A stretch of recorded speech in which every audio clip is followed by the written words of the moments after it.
Ya'juj dan Ma'juj adalah dua nama suku dari turunan Adam, sama dengan kita manusia. Nabi SAW sebutkan ciri-ciri mereka.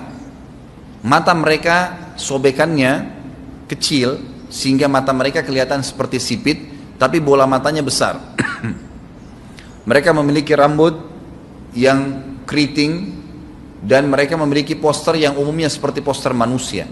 Hanya saja mereka ini memang menjadi fitnah, tanda-tanda hari kiamat. Mereka tidak berbaur dengan manusia yang lain. Salah seorang di antara mereka tahu kalau dia akan mati kalau sudah memiliki anak 1000. Tidak ada pengikutnya dari manusia biasa. Pada saat saya pelajari tentang Ya'juj Ma'juj ini tingkat 3 kuliah, kurang lebih waktu itu tahun 96, 97, dosen saya membuka kitabnya membahas masalahnya. Saya sempat tanya sendiri, saya bilang, Syekh, jumlahnya Ya'juj Ma'juj itu berapa banyak?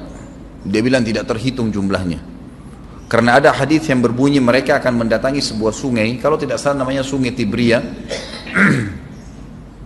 Sungai itu sekarang ada, besar. Bayangkan sungai ya, airnya banyak mengalir. Kata Nabi SAW, mereka akan mampir dan minum di situ. Mereka semua minum air sungai itu, dan yang terakhir dari mereka datang sudah nggak dapat air. Artinya air sungainya habis diminum. Bayangin berapa banyak jumlahnya tuh. Satu Jakarta aja sekarang kalau minum air sungai Ciliwung nggak habis. Mungkin nggak bakal habis kalau satu Indonesia pun minum. Bayangkan berapa banyak jumlah mereka tuh. Tidak terhitung. Nanti kan kita bacakan ayat-ayatnya tentunya. Banyak sekali ayat berhubungan dengan masalah itu.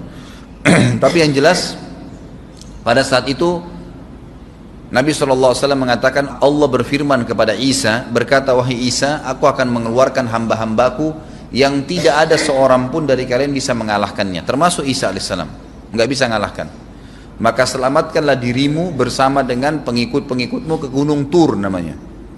Gunung Tur ini di Palestina ya. Ini rata-rata nanti hari kiamat ini di Syam, banyak negeri Syam kita. Kan? Maka Nabi Isa pun alaihissalam menyelamatkan diri dengan pengikutnya ke Gunung Tur yang diikuti sama orang-orang yang beriman. Lalu tentu yang bisa ikut yang terjangkau pada saat itu, karena dunia sangat luas. Maka yang tidak sempat ikut dengan Nabi Isa alaihissalam, mereka dibunuh oleh Ya'juj Ma'juj. Allah subhanahu wa ta'ala memberikan ciri khas mereka, artinya cirinya mereka ini, mereka dihimpit di sebuah gunung. Di surah Al-Kahfi dijelaskan oleh Dzulkarnain. Dzulkarnain khilaf antara ahli sejarah mengatakan dia nabi atau dia orang saleh. Tapi Allahu alam, saya cenderung dengan pendapat yang mengatakan dia adalah seorang nabi. Karena Allah SWT angkat ceritanya dalam Al-Quran. Dan Allah berikan dia banyak mukjizat. Di antaranya mukjizatnya adalah menahan Ya'juj Ma'juj waktu itu ingin membuat kerusakan di zamannya dia dulu. Jadi memang Ya'juj Ma'juj ini ciri khasnya, kata Nabi SAW, mereka memakan apa saja. Batu, kalau hewan-hewan itu kalah jengking sama ular, binatang-binatang buas, harimau, mereka makan semua. Jadi bukan seperti manusia normalnya. Mereka membunuh semua yang bukan seperti mereka. Mereka buat kerusakan. Sampai-sampai kata Nabi SAW tidak ada yang bisa mengalahkan mereka, dan jumlah mereka sangat banyak. Salah seorang di antara mereka tahu dia akan mati kalau sudah punya 1000 anak. Dan tidak menikah dengan umumnya orang. 2 suku ini saja. Kata Nabi SAW dalam hadis Bukhari, kecelakaanlah bagi orang-orang yang ada di Jazirah Arab. Kemungkinan besar makna ini adalah tempat mereka dekat dengan Jazirah Arab. Sebagian, ada satu syekh dari Mesir, sekarang ada bukunya sama saya dan sudah terjemahan bahasa Indonesia, judulnya Ya'juj Ma'juj. Kalau Bapak Ibu mau beli bisa, ada judulnya Ya'juj Ma'juj, tapi saya lupa penerbitnya apa. Itu agak tebal, harganya mungkin sekitar 85.000 atau 100 ribuan lah maksimal. Itu khusus, dan beliau adakan penelitian, saya baca dan memang sangat konkret dan ilmiah. Beliau mendatangkan fakta kalau tempat Ya'juj Ma'juj yang disebutkan dalam Al-Quran itu ada di Cina, tembok Cina. Jadi seperti yang disebutkan dalam Al-Quran, 2 gunung yang disatukan, di antara celah gunung itu ditaruh tembaga-tembaga.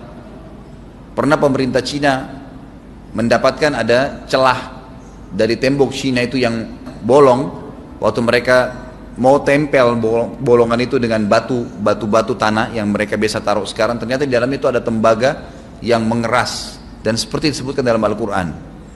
di mana ya Zulkarnain mempertemukan antara besi-besi yang ditumpuk lalu dipanasi, dibakar sehingga menjadi meleleh, kemudian disirami lagi dengan timah yang meleleh juga dan dibiarkan kering sehingga menjadi tembok besi. Kata Nabi SAW, kecelakaan bagi orang-orang yang Jazirah Arab karena telah terbuka dari lubangnya Yajuj Majuj sebesar ini. Udah kasih isyarat dengan jari ibu jari sama jari tengahnya. Artinya mereka sudah bisa melihat keluar. Tetapi kata Nabi SAW, setiap hari mereka terus menggali gunung itu, berusaha untuk keluar. Pada saat mereka tiba di malam hari, mereka capek, mereka mengatakan besok kita lanjutin. Mereka bangun besok pagi, gunungnya kembali utuh lagi. Sampai nanti waktu di mana Allah izinkan mereka keluar. Pada saat mereka keluar, maka mereka akan mulai membuat kerusakan. Ada di halaman 82 ya, Al-Anbiya 96 sampai 97 ayatnya. Ingatlah hingga apabila dibukakan tembok Ya'juj Ma'juj, bolong, jebol, dan mereka turun dengan cepat dari gunung-gunung itu, dari seluruh tempat yang tinggi. Kita tahu itu jaraknya berapa ratus kilometer, bahkan mungkin ribuan kalau nggak salah ya. Semuanya itu akan dipenuhi Ya'juj Ma'juj, dan telah dekatlah, kalau sudah terjadi itu, kedatangan janji yang benar, maksudnya hari kebangkitan. Maka tiba-tiba terbelalaklah mata orang-orang kafir. Mereka berkata, aduhai celaka kami, sesungguhnya kami dalam kelalaian tentang ini, bahkan kami adalah orang-orang yang zalim. Kenapa? Karena Ya'juj Ma'juj tidak lihat apakah kafir atau beriman. Mereka tidak butuh, bukan seperti Dajjal ya. Dajjal butuh jadi pengikutnya, oke, aman. Ini enggak, siapa saja ditemuin dibunuh. Dia enggak pandang, enggak mau tanya kamu dari suku mana, kamu agama apa, tidak dipandang. Orang-orang muslim pada saat itu, orang-orang muslim pada saat itu yang ikut dengan Nabi Isa AS berhasil selamat. Walaupun pada saat itu di muka bumi umumnya orang sudah beriman. Yang dimaksud di sini orang-orang kafir adalah adanya orang-orang yang masuk Islam karena terpaksa, karena mereka tidak terlalu faham pada saat itu, lalu mereka menganggap remeh informasi dari Nabi Isa AS. Maka mereka terbelalak matanya karena dibunuh oleh Ya'juj Ma'juj. Kata Nabi SAW di dalam hadis sahih riwayat Imam Bukhari, bahwasanya Ya'juj Ma'juj akan membunuh siapapun yang mereka temui. Bahkan pada saat mereka sudah merasa menguasai bumi, mereka melepaskan anak-anak panah mereka ke langit, lalu Allah menurunkan anak-anak panah mereka sebagai fitnah dipenuhi dengan darah. Maka mereka berkata, kami telah membunuh semua yang ada di bumi dan semua yang ada di langit. Maka sebagai penutup dalam bahasan itu kata Nabi SAW, Allah lalu mengizinkan Isa untuk berdoa kepada Allah agar memusnahkan mereka. Maka Isa alaihissalam pun akhirnya berdoa, meminta kepada Allah subhanahu wa ta'ala agar mereka semua dimusnahkan. Maka pada saat itu pun Allah subhanahu wa ta'ala menurunkan kepada mereka hama. Sebagian hadis menyebutkan serangga kecil seperti cacing, banyak sekali yang menimpa tubuh-tubuh mereka, setiap orang satu, dan itu membuat mereka mati. Membuat mereka mati, dan mereka mati seketika semuanya. Jadi secara bersamaan semuanya meninggal. Allahu a'lam waktu itu berapa ratus juta jumlah orang Ya'juj Ma'juj pada saat itu, tapi semuanya akan mati, dan seluruh muka bumi dipenuhi dengan jasad mereka. Setelah itu Nabi Isa alaihissalam pun berdoa kepada Allah subhanahu wa ta'ala agar menghilangkan jasad-jasad mereka yang baunya sudah luar biasa waktu saat itu disebutkan dalam hadis. Maka Allah subhanahu wa ta'ala mengabulkan dan mengutus dari arah barat burung-burung yang lehernya panjang dan pelatuk mulutnya besar, yang memegang setiap jasad Ya'juj diambil, diangkat, setiap orang satu burung. Bayangkan berapa banyak miliaran burung pada saat itu. Kita nggak tahu bagaimana, Allahu a'lam, tapi ini wahyu, penyampaian informasi yang pasti.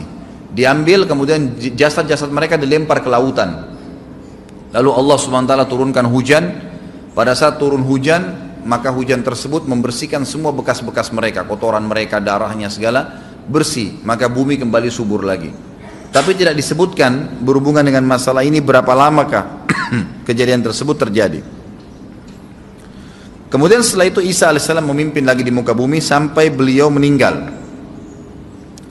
Setelah Isa alaihissalam meninggal, kembali lagi sebagian besar manusia berbuat kekufuran. Kembali manusia berbuat kekufuran. Mereka kembali lalai, nggak ada lagi pemimpinnya karena terlalu banyak orang pada saat itu, maka ada yang kufur lagi.